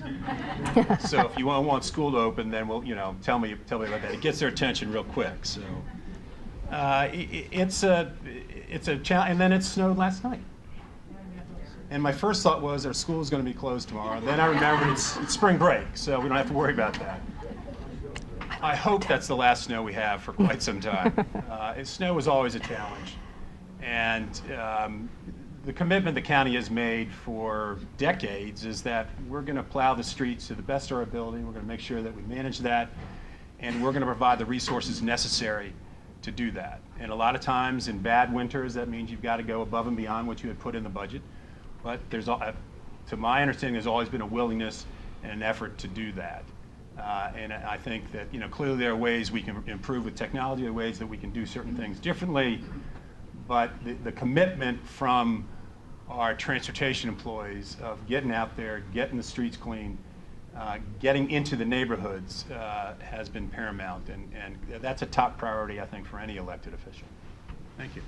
Well, there's an old saying, give credit where credit is due, and I don't want a snowball thrown at me or a shoe, but I'd have to give credit to the present administration. I think they did a great job during this winter, and in my 25 years here, maybe once or twice there was a problem, but overall I think they do a good job, and I would try and maintain that. Thank you. When I used to see snowflakes falling, I used to think this is beautiful. It's wonderful to see. But now every time I literally see dollar signs falling out of the sky. It really has been a real challenge. But there's been a long-term commitment in Montgomery County to move snow and to clear the streets. It is a huge cost. But the challenge for us in Montgomery County, oftentimes, most calls that I receive are not about county roads. They're about state roads. They're about some roads in HOAs. The average citizen in Montgomery County does not make a distinction. They will call me about any road, any surfaces they travel when they cannot get access. Also, you have to keep in mind that this is a very large county. What may happen in Burtonville, in the far eastern portion of the county, versus what is happening in Darnestown or in Clarksburg at the same time may be hugely different. So one may have a fairly easier part of snow and ice in one part of the county, but the school system and the rest of us are looking at the entire county. So we have to keep that fact in mind. We spend a great deal for snow. The people work very hard for it, to remove the snow. But it is a challenge, and we can get better, and we are working aggressively to do this. But I think the men and women who worked for us this past year have done an outstanding job. We need to make certain that we get the state to step up to be just as efficient as possible, because it carries on a huge cost for us. The amount of money that we're spending now just to repair potholes is a huge sum in Montgomery County today. And again, a large number of the calls that I get about state roads, which we need to get to them to be just as vigilant about their response to snow removal and filling the potholes. In fact, during the last snowstorm, I saw on social media the quote, "I can't wait to go to school in July," said no MCPS student ever. All right, we're going to squeeze in our 15th question of the night. Great questions. Thank you for those. We're going to kick it off with Mr. Duncan. It is about fairness and equity. Our political leaders tend to talk about one Montgomery. Why then do we have two classes of tax-supported employees, the school system and the county government, where pay scales, health insurance premiums, pension contributions, and pay raises are so vastly different? Also, why do we have two sets of hiring bureaucracies, two sets of procurement bureaucracies, and two of IT bureaucracies? What would you do to wipe out the compensation gap over time and try to squeeze that under 2 minutes? Well, the reason we have two systems is that county government is set up under state law and the school system is set up separately under state law. So you can't sort of merge the two. It's a state agency. We did some things. Clearly, you can find ways to achieve efficiencies. And one of the things that we did when I was executive was we merged the printing operations for schools and the county government. And they got better service at a lesser cost for everyone. I think there are ways that we can look at other things. Frankly, I think our school system needs to look at using bulk purchasing with other school jurisdictions around the region as well. So there's a lot of opportunities there to provide some cost savings as we move forward. But they are two separate agencies, again, under state law, and the school board is elected. They hire the superintendent, and there's a lot of discussion back and forth, obviously, during budget time, but there is that separation. Thanks. Yeah, I've learned that along the campaign trail, that they are two separate entities in effect. But the cost savings are, all the money's coming out of our pockets. Forget the state law. It's all coming out of your pockets. So whatever efforts can be made to minimize the overall cost should be made. And what Doug says are excellent ideas. Combining purchasing and other alternatives to reduce the cost. Maybe there's too many vehicles. There's hundreds of vehicles that the county owns and the Board of Education. Putting that together.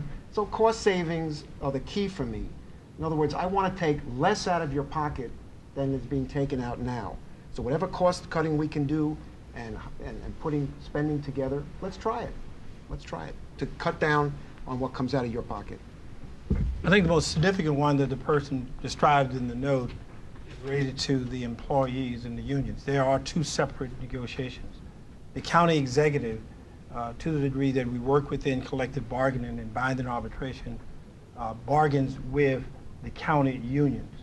We do not do that with the teachers union, with the support staff and the administrative staff. They have separate unions that report to the school board.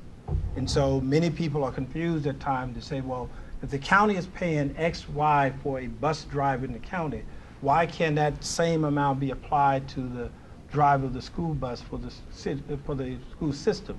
We do not control those. We only pay and we only negotiate within the collective bargaining process with the county employees. There are a number of things that we're already doing to bring in some symmetry of cost savings. And there's a way which to go.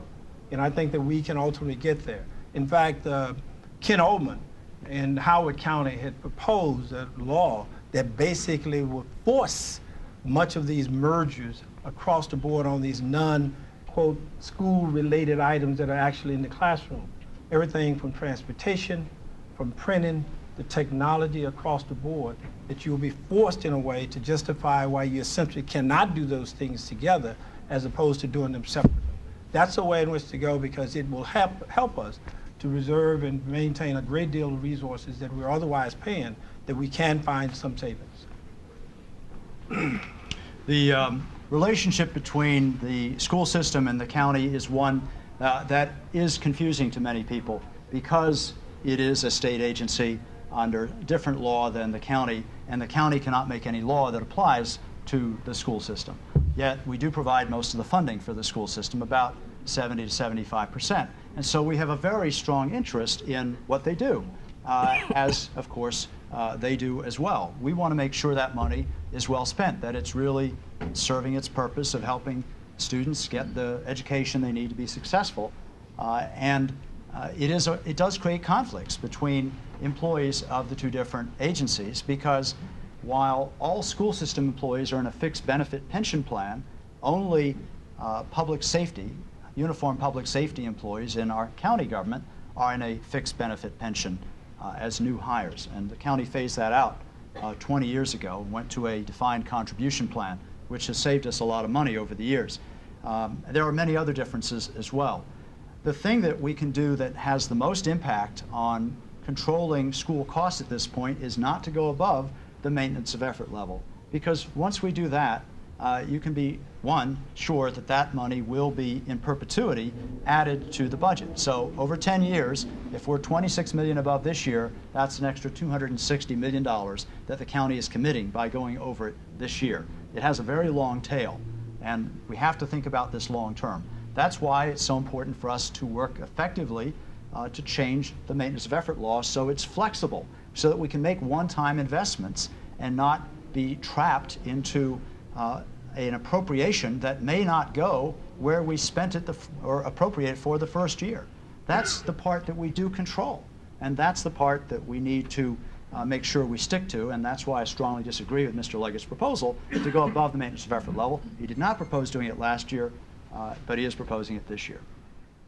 Thank you, gentlemen. And ladies and gentlemen, we are in the final stretch. It is time for closing statements, and we are going to do reverse order from the opening statements. So we will begin with Mr. Shalleck. Each of you has 2 minutes. And again, thank you very much for inviting me. I really appreciate the opportunity to tell you my ideas. And all I'm asking, no matter who wins the Democratic primary, the Republican candidate, me, is going to be an underdog. I mean, there's 125,000 registered Republicans and about 345,000 registered Democrats. So you can see that I'm the underdog. But what I would ask you to do is just consider my ideas, my vision. I'm a strong leader. I have a law enforcement background. My priority will be public safety. Every day, my main goal will be to keep our teachers, our students, our school staff, and our county safe. And I want to do away with the trailers. I can't believe that we have almost 11,000 students in boxes being taught. That's disgraceful. That's got to go. End of story. And why don't we have a 4-year university? Let's think big. Let's move forward. Why don't we have dormitories and athletic facilities? Why not? Our best and brightest can't go to a 4-year university in this county. That's unbelievable. That's got to be a priority. And I want to do other things that none of the other candidates are talking about. I want to do away with the bag tax. I want to bring business in and give them deals that they can't refuse, so we can bring in big earners to lower our tax base. I want to privatize the liquor industry. I'm morally opposed to it. We're the only county in the United States that has county employees selling liquor. We have our own brand of liquor, County Crest. I can't understand that. We have to get out of that business, and I think we can raise a ton of money. If you own a liquor store, you're set for life. So we want to do that. I'd like to bring in some pro sports teams. I want to grow the county. Thank you for having me. Please consider my ideas, and I really appreciate your time. Thank you.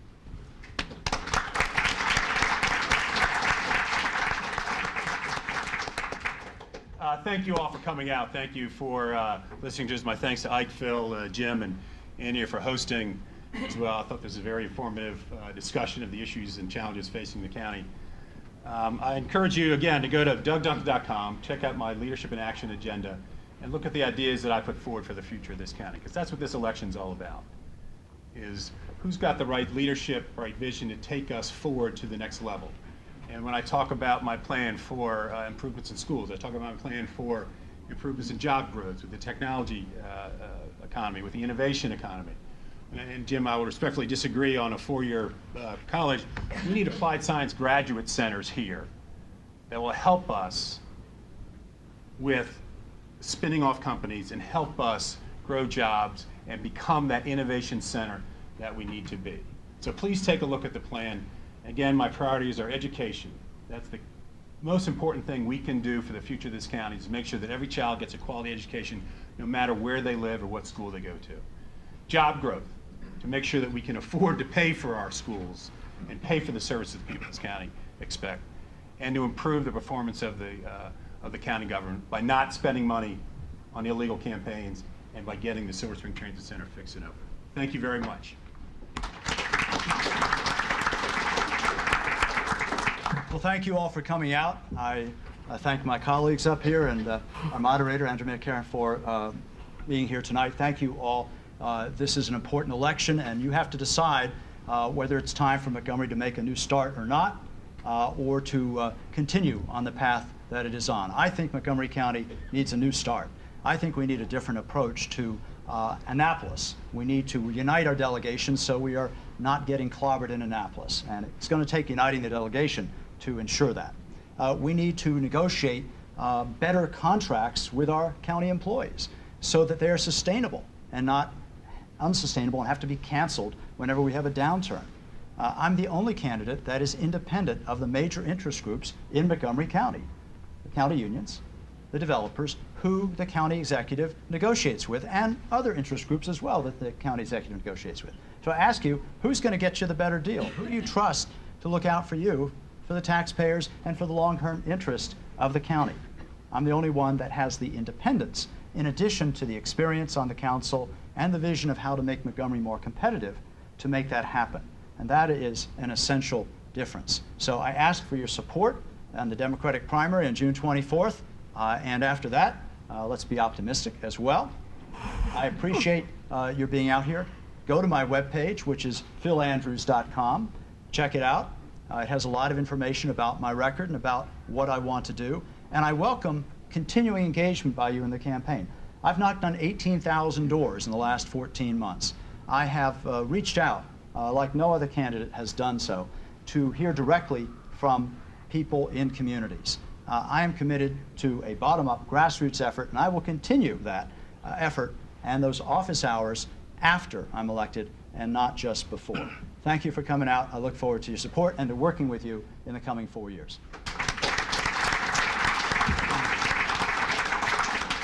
And I wanted you to think about leadership in tough times. I did not have the luxury of a good economy. I did not have the luxury of making mistakes repeatedly, doing things wrong. I had to get it right the first time. I did not have those luxuries. Look at the results. Look at leadership in tough, tough times. Talked about unions. I have been in court in and out this entire last 3 or 4 years with the challenges associated with the decisions I made related to unions. Look at the result. Look at the tough decisions that I have made, and look at where we stand today. Having come through the difficult challenges we faced of high, unsustainable budgets, to now to guide us to a point where we have the highest financial reserves in the history of Montgomery County as a result of that leadership, where we have crime that is now 3 times below the national average, where we are building and repairing roads at a record pace, where we still maintain the top schools in the county, where our response time from fire and rescue is far better, where we are now moving for 100,000 jobs here in Montgomery County because of the advancements that we've made through my leadership in getting transportation dollars to the tune of $1 billion here in Montgomery County. This happened in the worst of the economic times. This happened when we were under challenge after challenge repeatedly. And on every call, I made the right decision, I made the tough decision, and Montgomery County has benefited as a result of that. We've heard a great deal here this evening, but the real test is leadership under tough challenges that lays for us a future for us, Montgomery County, that we build on. This is about the future, but that future is built on a foundation that allows us to move forward for the future. Thank you.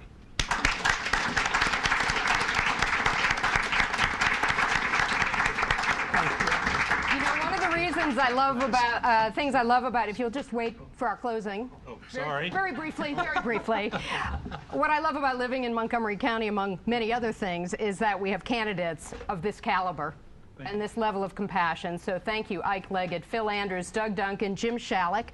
I'd also like to thank the sponsors tonight, the Taxpayers League, the Civic Federation, and the Parents Coalition. And thanks especially to the League of Women Voters and Diane Habino. If we can give it up for Diane being my right arm and the timer. And thank you all for your attention. Good night.